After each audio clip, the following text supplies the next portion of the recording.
$2,945 a day to run a church like the Cathedral of Hope.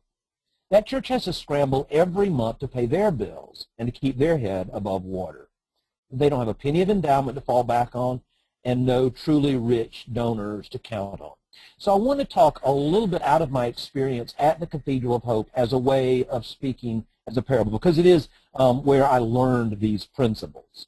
That church has lots of folks in worship on Sunday mornings, but it takes nearly 250 volunteers every week to make that service happen.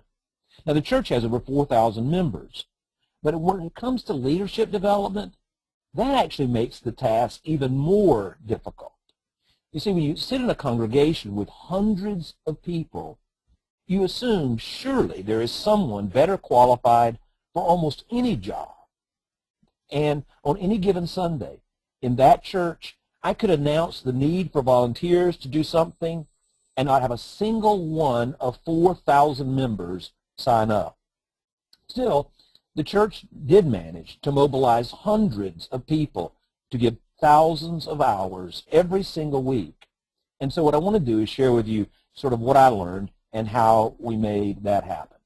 Now, before we get too far into this, I'd like to ask you to take a piece of paper, just a scrap piece of paper and a pen, whatever's laying around, and I'd like to ask you to just spend a moment thinking about how you spend your time, particularly if you're a pastor. What is your pastor's to-do list? Just for just a second, write down very quickly just a brief word about the things that are on your to-do list every single week when you arrive in the office on Monday morning. What is it you've got to get done? What is your to-do list?